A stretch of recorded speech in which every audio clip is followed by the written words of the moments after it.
চুলায় ভাত বসিয়ে দিয়েছি, কারণ তরকারি টরকারি সব রান্না করা হয়ে গেছে।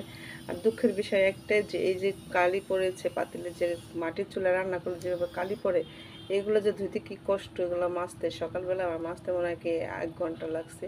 আমি আবার হচ্ছে কি মেজে একদমই কালি উঠে আবার পাতিল হচ্ছে সাদা করি, তো অনেক সময় লাগে, কুনা দিয়েও অনেক সময় ডলতে হয়।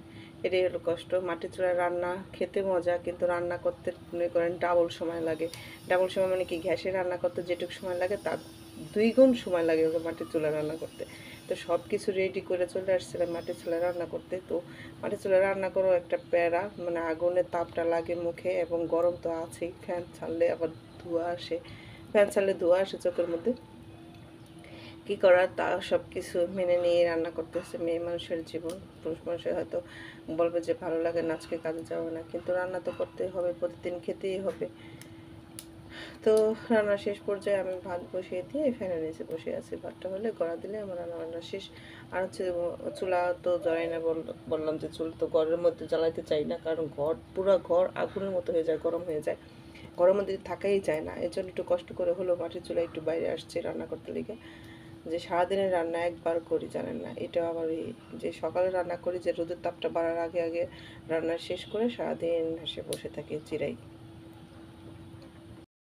আর সুবিধার্থে আমি করছি কি একদম সব কিছু হচ্ছে রেডি করেছি। এখানে হচ্ছে মাছ আমি কেটে রেখেছিলাম রাতে মাছ কেটে বেশিরভাগ ধুয়ে রেখেছিলাম, তো সকালে আবার ধুয়ে লবণ দিয়ে রাখবো। আর এখানে হচ্ছে মাছ, এই মাছগুলো রান্না করব। তরকারিগুলো আমি কেটে নিয়েছি ধুয়ে কচলাই যেন আমরা গরমের মধ্যে উস্তাটা একটু বেশি খাই, প্রচুর গরমের জন্য।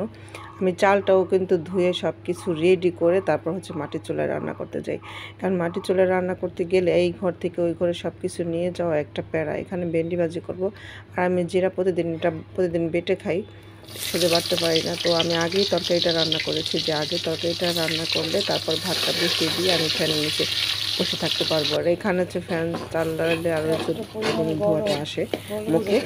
তো আমি মাছটা আগে রানবো, তো আমি মশলাটা কষিয়ে নিলাম, সব মশলা দিয়েছি এখানে মাছটা, তারপর মশলার মধ্যে মাছটা সব দিয়ে নিলাম, দিয়ে তারপর আমি হচ্ছে রান্না করবো। আর মাছটা রান্না করার পর ফাইনালি লুক কেমন হয় অবশ্যই আপনি দেখাবো। আর এইভাবে মাছটা রান্না করলে খুব মজা লাগে।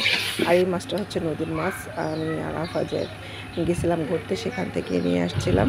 তো এখানে ছেলে আমার ফ্যানটা ছাড়িয়ে দিয়ে গেল, তো ভালো লাগছে যে ফ্যানটা ছাড়িয়ে দিয়ে গেল। এটা সৌরবিদ্যুৎ, আমাদের সৌরবিদ্যুৎ আছে, কারেন্ট গেলে একটু কষ্ট কমই হয়, কারণ সৌরবিদ্যুৎ আছে বিধায়। এই যে মাছ রান্না শেষ, ফাইনাল লুকটা কেমন হয়েছে জানাবেন। আর ভেন্ডি ভাজিটাও করে ফেলবো এখন আমি। আর হচ্ছে ভেন্ডি ভাজিটা এখানে আগুনে তাপে করলে, চুলায় করলে তাড়াতাড়ি